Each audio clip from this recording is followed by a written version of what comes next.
and welcome back to Storytime with Mrs. Harrigy. I'm Mrs. Harrigy. Since we recently read a book about my favorite painter, Degas, I decided it would be a good idea to read another one. This book we have is Bijou, Bonbon, and Beau, the kitten who danced for Degas.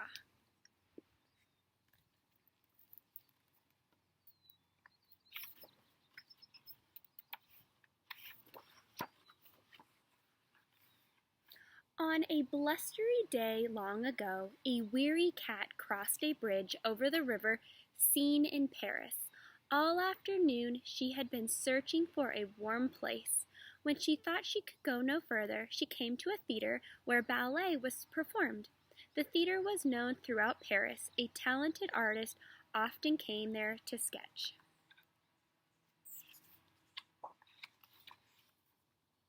No one saw the cat slip through the back door. The next morning, the wardrobe mistress discovered the cat, now a mamma with 3 tiny kittens. "What angels!" Madame Duvet exclaimed. She lined a basket with some soft leotards for their home. The ballerinas were enchanted. They named the mamma cat Marmalade for her orange stripes, and they called her babies Bijou, Bonbon, and Beau.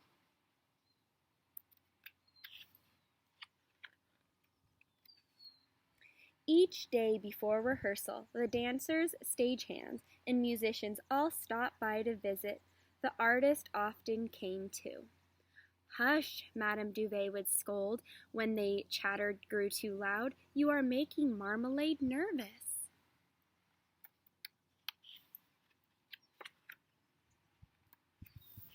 One day, while the ballerinas were practicing, Marmalade decided to move her kittens to a quieter spot. She was just carrying the last kitten off when a frightful voice boomed. "Sacre bleu!" It was Armand Clank, the stage manager. No one was safe from his temper. Flustered Marmalade Duvet dropped her pincushion. Madame Duvet dropped her pincushion. Meanwhile, Marmalade escaped with the kittens, but not before Clank roared, "Get rid of those animals at once!" From one of the empty seats in front of the theater came a softer voice. "Calm down, Clank. They'll keep the mice away." It was the artist quietly sketching. "Very well," huffed Clank. He knew the artist's drawings helped sell tickets. "But keep those creatures out of my sight," he growled to Madame Duvet.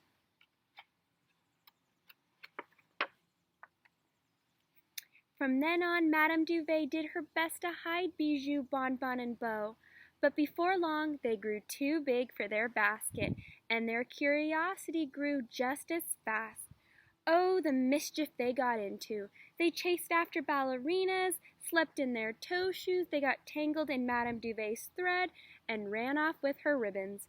Still, no one could resist them, not the gruff stagehands, not the old violinist who played at rehearsal, not the stern ballet masters who tried to hide his smile, and not the artist who sketched the dancers. Not even when the kittens jumped on his sketchbook, leaving tiny paw prints in his precise strokes of pastel.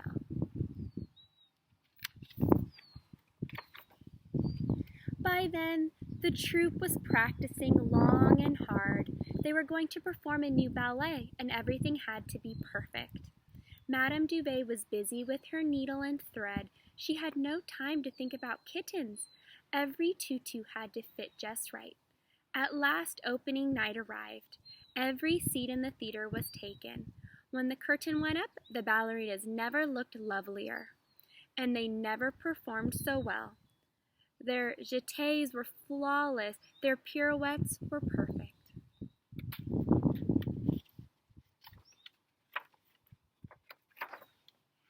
All at once, lured by the whirling feet, the kittens charged from the wings. They pounced on the dancers' ankles and spun in front of the footlights. They crunched loudly, then sprang through the air. The ballerinas could barely stay on their toes. Over the music came the sound of soft chuckles. The artists, watching from the wings, chuckled too. Before long, laughter filled the entire theater. Quickly, Clank brought the curtain down. Gritting his teeth, he announced a brief intermission.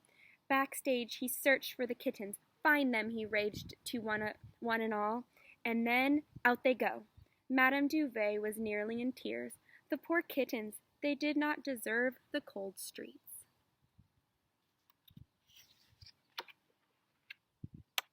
The next day, however, the ballet was the talk of the town.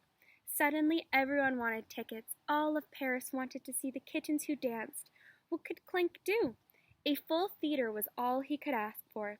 The kittens were allowed to stay. Never again did they stop a performance. Madame Duvet made certain of that.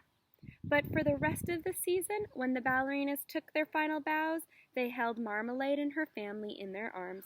Bravo, Marmalade! Bravo, Bijou, Bonbon, and Beau. Today, all the world loves Degas' images of ballet, like this one called The Rehearsal on Stage. And the story about Bijou, Bonbon, and Beau. Did it really happen? Turn the page and look very closely. Down among the shadows, it's possible you may see their tiny paw prints.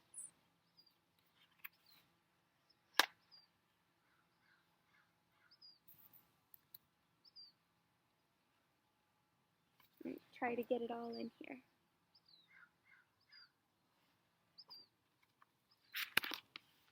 Thank you so much for joining me in reading this book. Please like this video and subscribe below. I hope to see you all soon and I miss you. Bye-bye.